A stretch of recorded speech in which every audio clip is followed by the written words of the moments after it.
नमस्कार। फिर से हाजिर हूँ एक नई कहानी के साथ में। मैं हूँ राज। आप देख रहे हैं हाईवे 33। दोस्तों, आज की जो कहानी है उसको लगभग 20 साल बीते हो चुका है। ये कहानी बिहार की है। और ये कहानी जो हमें शेयर किए हैं उनका नाम प्रभु दयाल है। अब प्रभु दयाल एक ट्रक ड्राइवर है। तो चलते हैं आज की कहानी में। लेकिन दोस्तों, अगर आप मेरे चैनल पर पहली बार जुड़े हैं और अभी तक मेरे चैनल को सब्सक्राइब नहीं किया है तो प्लीज़ जल्दी से कर लीजिए और साथ में बेल आइकन को ज़रूर दबाइएगा ताकि सबसे पहले वीडियो का नोटिफिकेशन आपके पास पहुंचे। तो शुरू करते हैं आज की कहानी। दोस्तों, मेरा नाम प्रभु दयाल है। इस घटना को बीते लगभग 20 साल से ऊपर हो गया था। मैं जब भी इस घटना को याद करता हूं ना तो मेरा रोम रोम कांप जाता है। क्या आज के इस जमाने में, साइंस के युग में ऐसा भी होता है? तो चलिए देर नहीं करते हैं, चलते हैं इस घटना की ओर। एक्चुअल में ये जो घटना हुई थी ना, ये मेरे साथ में नहीं हुई थी। मेरे एक असिस्टेंट ट्रक ड्राइवर जिसका नाम था शशि भूषण। शशि भूषण और मैं दोनों एक ही ट्रक पर एक ही मालिक के पास पहले काम किया करते थे। शशि भूषण मेरा असिस्टेंट था। मैं उससे सीनियर था, मैं ड्राइवर था। कहा जाए तो मैं शशि भूषण को ट्रक चलाने का गुरु मंत्र देता था। और वो एक अच्छा लड़का था, मिलनसार, हंसमुख और तेज तरार लड़का था मेरी नज़र में। वो तो मेरी बात को जो भी बताता था वो चुटकियों में समझ लेता था। अब मुझे लगता था कि लड़का आगे चल कर के बहुत बढ़िया ड्राइवर बनेगा। और कुछ साल के बाद वो लड़का ड्राइवर बन चुका था।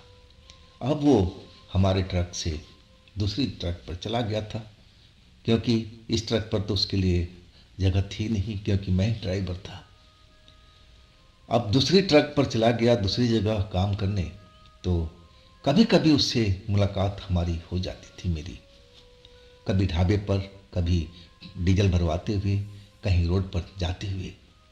तो हम लोग थोड़ी देर के लिए रुक जाते थे। मैं उससे बात करता था, मुझे बहुत अच्छा लगता था उससे बात करना। बड़ी ही संस्कारी और कहा जाए तो नेक लड़का था वो। लेकिन वो मुझसे करीब 3 साल तक मिला नहीं। उसकी जो उम्र थी मेरी लगभग 28-29 साल की रही होगी और वो मुझसे करीब 2-3 साल छोटा था। इतना ही छोटा था वो। जब उससे मेरा मुलाकात नहीं होने लगी तो मैं भी लगभग उसको एक तरह से भूल ही चुका था कि ना जाने शशि भूषण कहाँ चला गया है, इस स्टेट में है कि कहीं दूसरे स्टेट में चला गया है। और ट्रक ड्राइवरों को तो काम पूरा देश भर में फैला हुआ है, तो हो सकता हो कि हमारे स्टेट में न रह के दूसरे स्टेट में चला गया हो। चलो, दुनिया लंबी है, कहीं ना कहीं तो मुलाकात जरूर होगी। और 3 साल के बाद मुझे उससे मुलाकात हुई, वो भी अपने ही स्टेट में। रात के करीब 10 बज रहा था, मुझे भूख लग रही थी। अब मैं एक ढाबे पर अपना ट्रक लेकर के खड़ा हुआ और हाथ पैर धो करके मैं टेबल की तरफ बढ़ा कि मैं आज जल्दी से जल्दी खाना खाऊं और 1-2 घंटा आराम करके फिर मैं अपने आगे की तरफ निकलूं। और जैसे ही मैं खाना खाना शुरू किया और दूर एक चारपाई पर एक युवक भी खाना खा रहा था। दाढ़ी बढ़ी हुई थी और देखने में शकल शशि भूषण की तरह लग रहा था, लेकिन चेहरा बिल्कुल जैसे मुरझाया हुआ था। आंखों के नीचे काले गड्ढे पड़े हुए थे। अजीब सा मुझे डाउट हो रहा था कि ये शशि भूषण तो हो सकता है, नहीं भी हो सकता है। अब मैं खाना खा रहा था, खाना शुरुआत कर दिया था और वो भी शख्स अपनी चारपाई पर बैठा और खाना खा रहा था। लेकिन चलो, खाना खाने के बाद मैं देखूंगा एक नज़र कि कहीं शशिभूषण तो नहीं है। और आखिरकार मेरा जब खाना ख़त्म हुआ तो मैं हाथ धो करके और उसकी चारपाई की तरफ बढ़ गया था, जहाँ अब भी वो रोटी का निवाला धीरे धीरे करके खा रहा था। जब मैं उसके पास पहुंचा ना, तो कदम मेरे रुक गए थे। मैं उसको गौर से देखने लगा। एक नज़र में तो शशिभूषण की तरह दिख रहा था, लेकिन चेहरे पर दाढ़ी मूछें बड़ी बड़ी हुई थी, सर के बाल भी बड़े थे, सर पर पगड़ी सी बांध रखी थी और गले में जैसे साधु माला पहनते हैं ना, उस तरह का एक माला पहन रखा था। अब वो रोटी का निवाला खा रहा था। उसको लगा कि उसके चारपाई के पास में कोई खड़ा है, तो वो रोटी का निवाला लिए हुए अब मेरी तरफ नज़र करके देखा, सर उठा करके देखा, और जैसे ही मेरी तरफ उसने नज़र किया, मैं देखता ही रह गया था। अब वो खुशी से जैसे झूम उठा था। शशिभूषण ही था वो। कहने लगा, उस्ताद आप यहाँ पर? मैं उसकी तरफ देखते रहा, यानी कि हाँ शशिभूषण, मैं तो काफ़ी देर से तेरे को देख रहा था, पहचानने की कोशिश कर रहा था कि मेरा वो शशिभूषण है जिसको मैंने ट्रक चलाने का काम सिखाया था। लेकिन तूने ये अपना हुलिया क्या बना रखा है? तू तो ऐसा लड़का नहीं था, तू तो साफ सुथरा रहता था। और तेरे चेहरे पर देख, दाढ़ी दाढ़ी लंबी लंबी, सर के बाल लंबे लंबे, और ये क्या गले में साधु जैसे माला पहन रखा है, इतनी मोटी मोटी सी, ये सब क्या है मेरे भाई? अब वो खाना का जो निवाला तोड़ रखा था, मैंने बोला कि तुम खाना खा लो और मैं अपनी जगह पर बैठता हूँ, और जब खाना खत्म हो जाए तो मेरे पास में आना, फिर हम दोनों मिलकर बहुत सारी बात करेंगे। और वही हुआ। वो थोड़ी देर के बाद मेरी जगह पर आ गया। अब मैं देखा उसके चेहरे पर उदासी अब भी झलक रही थी। अब मुझसे रहा नहीं गया।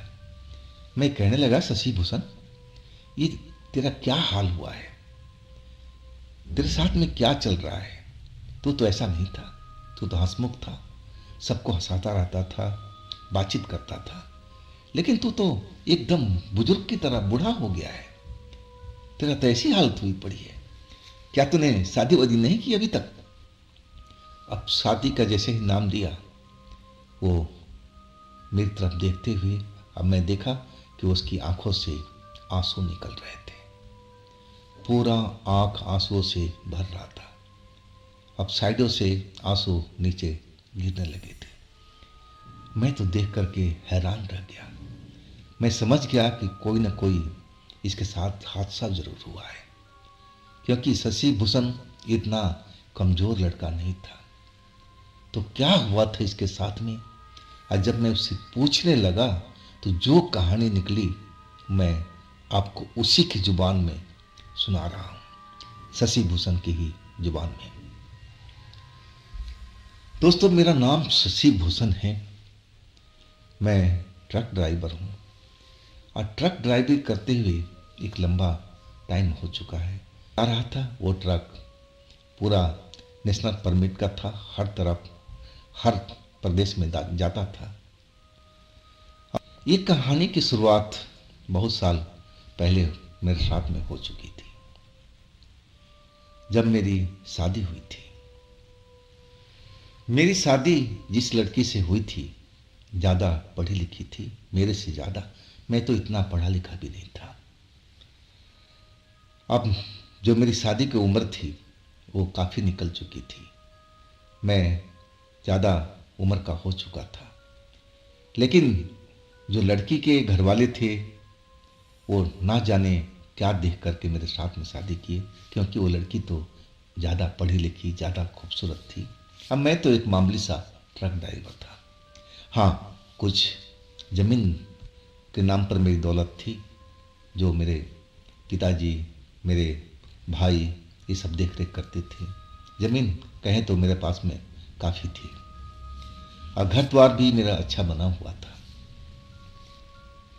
और इसी शायद यही चक्कर में उस लड़की वालों ने उस लड़की को मेरे से शादी का रिश्ता तय किया था कि चलो, लड़का शायद ट्रक ड्राइवर है, लेकिन इसके पास ज़मीन तो है, दौलत तो है, घर अच्छा है, और क्या चाहिए।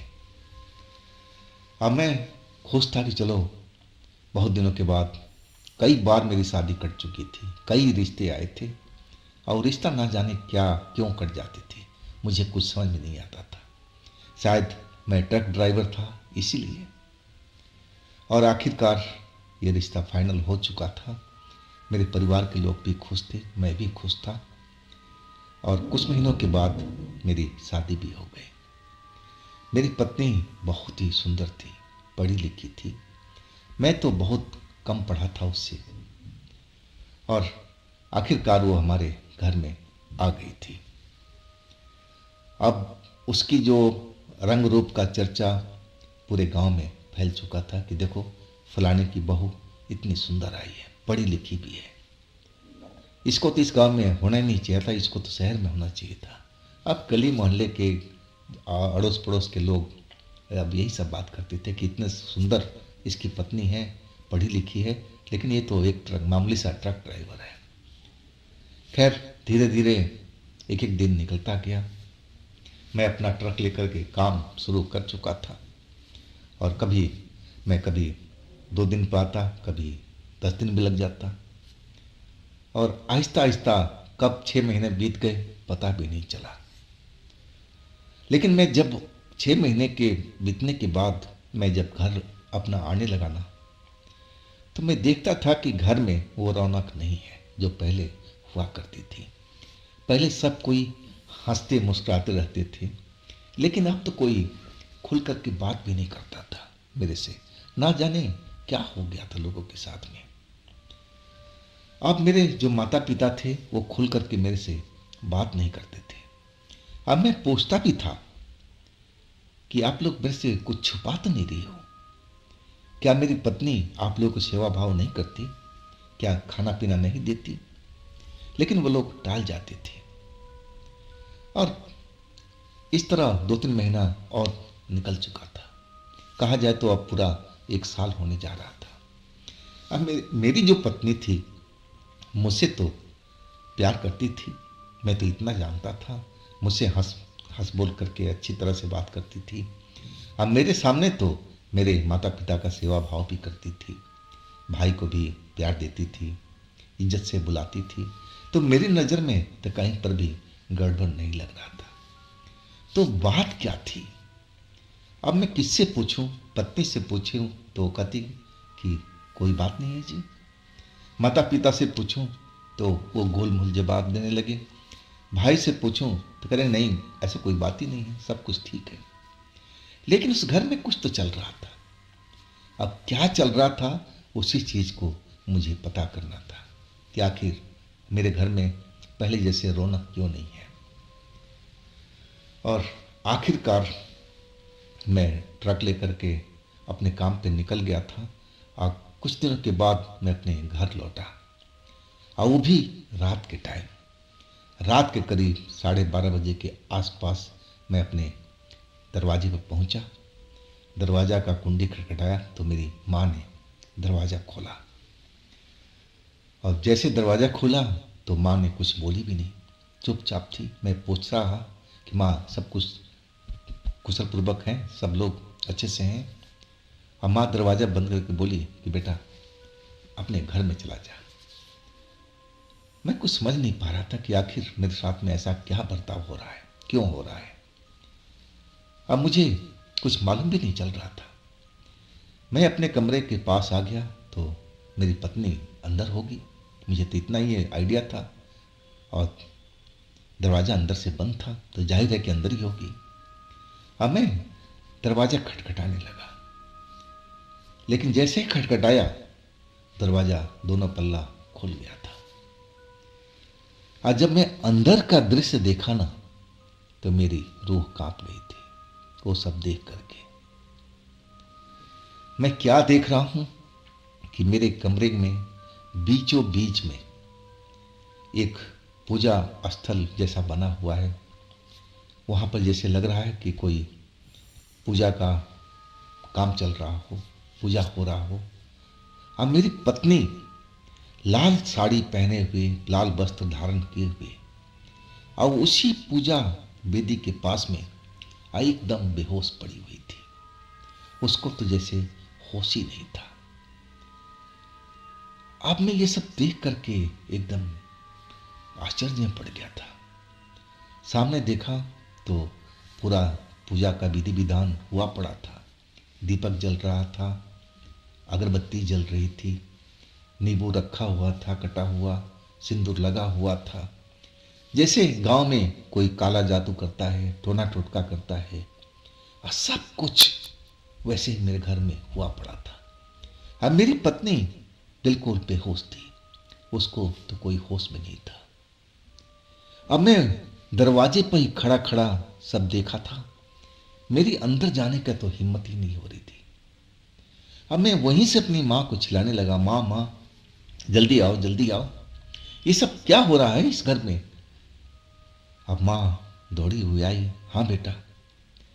और मैं बोला कि जरा देखना माँ, ये सब क्या है, ये अंदर का हाल देखो जरा। अब मेरी जो माँ थी अंदर एक नज़र देखा और कहने लगी, बेटा तेरे जाने के बाद यही सब तो होता है यहाँ पर। अब मैं तुझको बोलती तो तू विश्वास नहीं करता। अब तू अपनी नज़रों से देख लिया ना।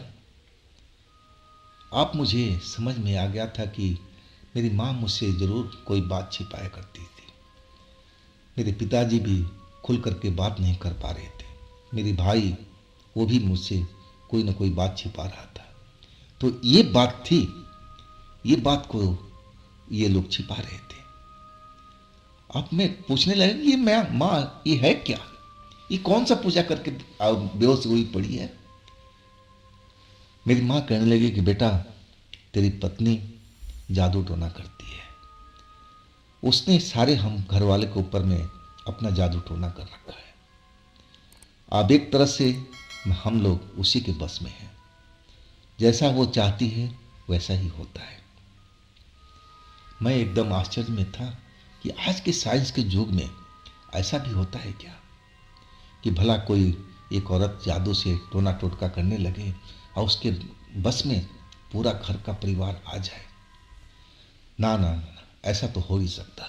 मैं अपने मन में ही सारी सवालों का जवाब हाँ ना में ढूंढ रहा था।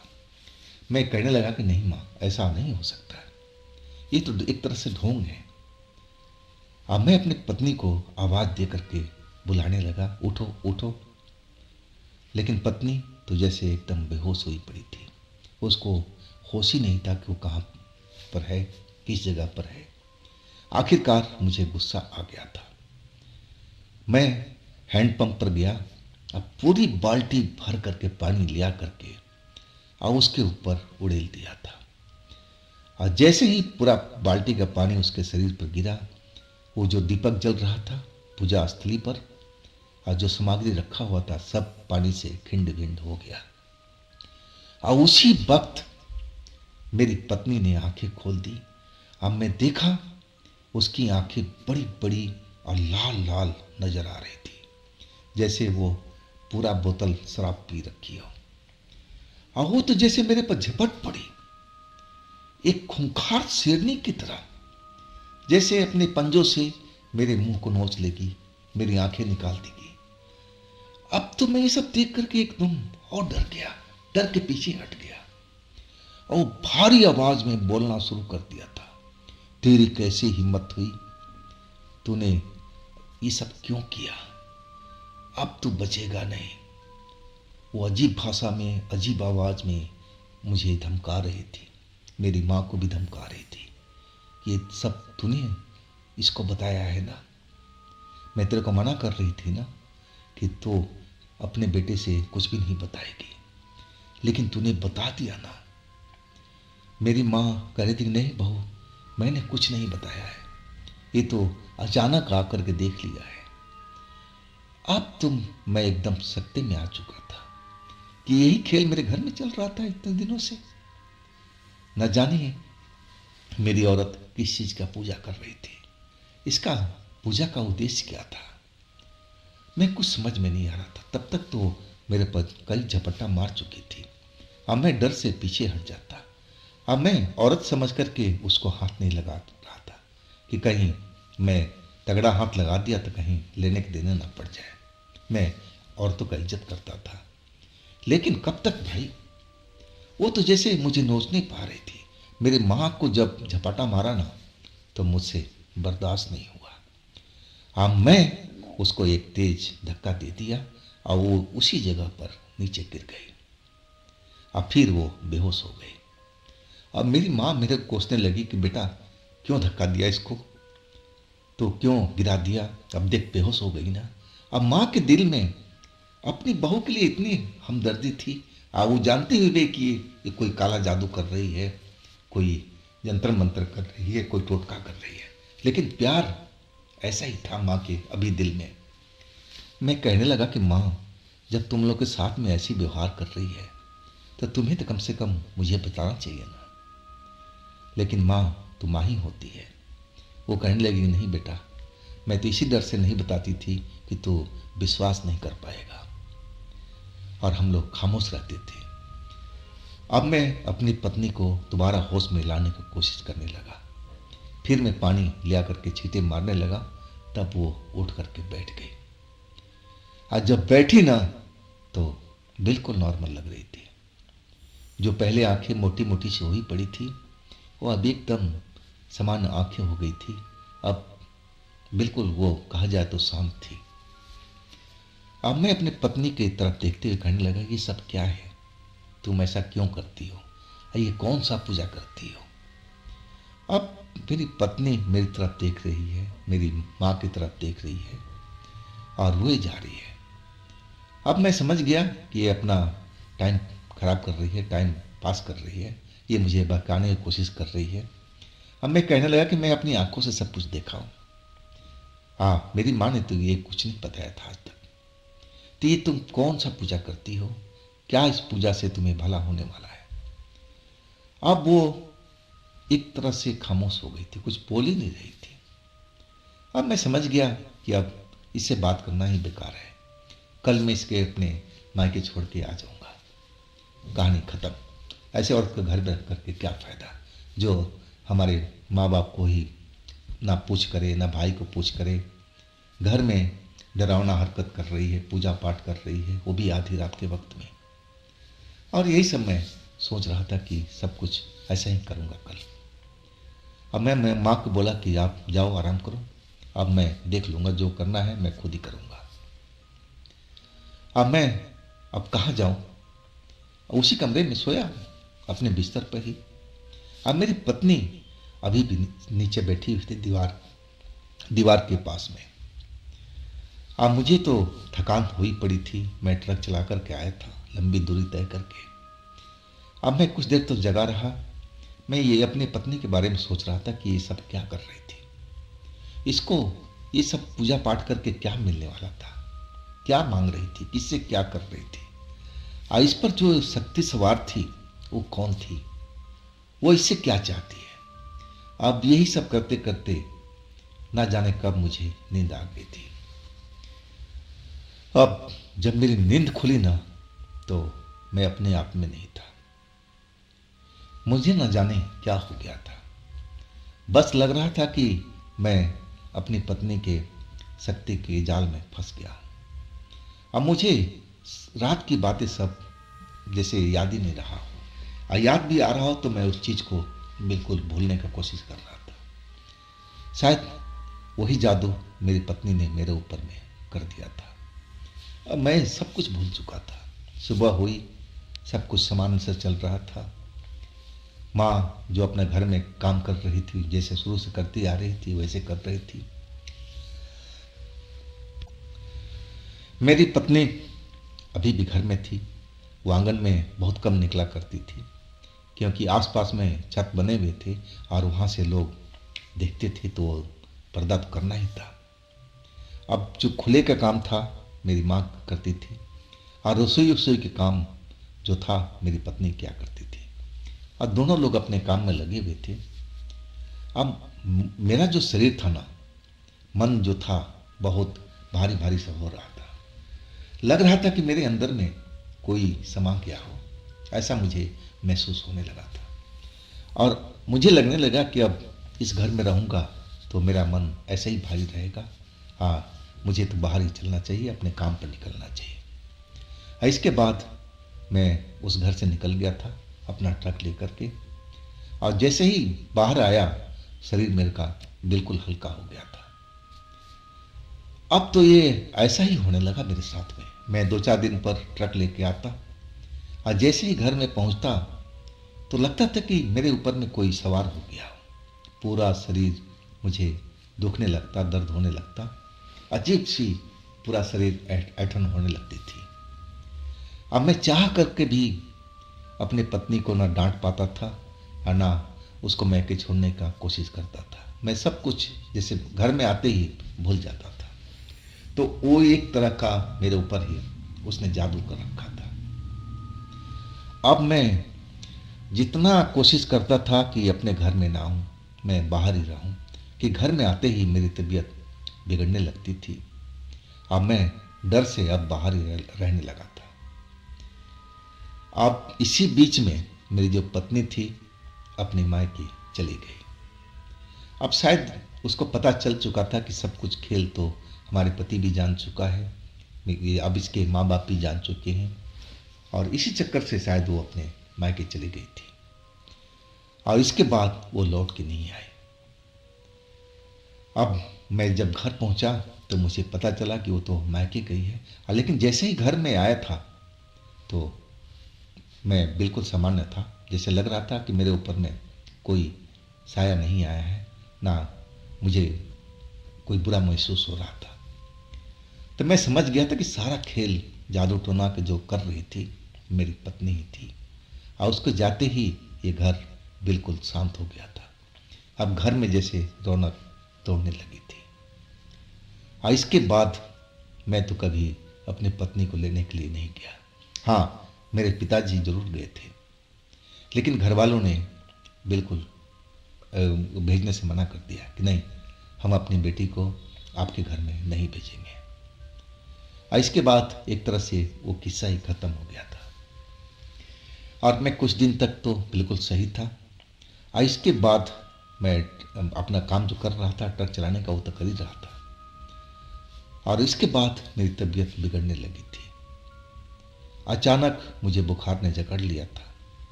अब बुखार तो जैसे छोड़ने का नाम ही नहीं लेता था, और बुखार में मैं बहुत बुरे बुरे सपने देखता था। कि मैं देखता था मेरे आसपास में बहुत सारे भूत हैं, प्रेत हैं, चुड़ैलें हैं, और जो मुझे मारने की कोशिश करती हैं, मेरी आत्मा को निकालने की कोशिश करती हैं।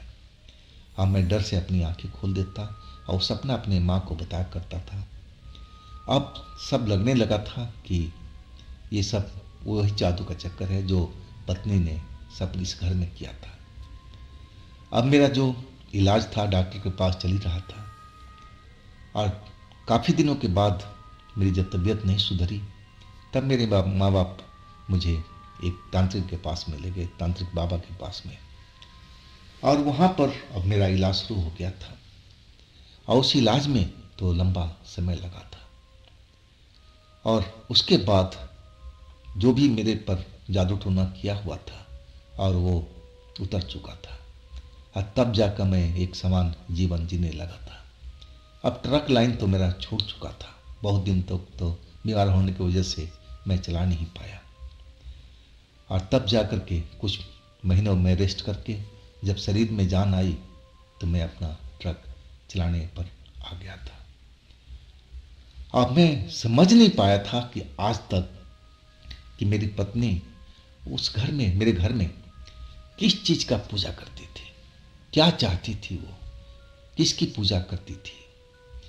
मुझे कुछ आज भी समझ में नहीं आया था उसका मनसा क्या था। अब वो पूजा से हम लोग के ऊपर में वो इतना असर क्यों होता था, मेरे माँ बाप, मेरे भाई के ऊपर में, और लास्ट में मेरे ऊपर में उसने ना जाने कौन सा जादू किया था कि मैं बीमार पड़ गया था।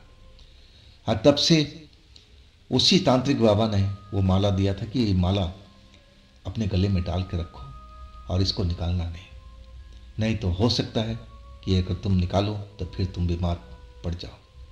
हाँ, तब से ये माला मैं अपने गले में डाल रखा हूँ। अब जैसे ही मैंने शशि भूषण का ये कहानी सुना तो मैं तो एकदम आश्चर्य में पड़ गया था। मैं सोचने लगा था कि आज के साइंस के युग में, विज्ञान के युग में ऐसा भी होता है? क्या तंत्र मंत्र आज भी काम करता है? क्या लोग जादू टोना आज भी जानते हैं, करते हैं? तो दोस्तों, ये तो बहुत डरावना अनुभव था शशि भूषण के साथ में।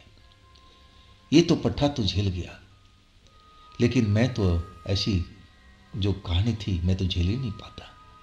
मुझे तो इन चीज़ों से बहुत डर लगता था। तो दोस्तों, ये थी आज की कहानी शशि भूषण की। और आपके पास भी ऐसी कोई घटना हो जो आप मुझे बताना चाहते हैं तो आप मुझे इंस्टाग्राम पर या मेरे व्हाट्सएप नंबर पर अपनी कहानी को, अपनी घटना को शेयर कर सकते हैं। और दोस्तों, ये भी चैनल आप ही का है, तो इसको भी अपना प्यार दीजिए, दुलार दीजिए, लाइक कीजिए, सब्सक्राइब कीजिए, शेयर कीजिए। और फिर हम मिलते हैं अगले रोज़ एक ऐसी ही घटना में। आप लोग अपना ख्याल रखिएगा। नमस्कार।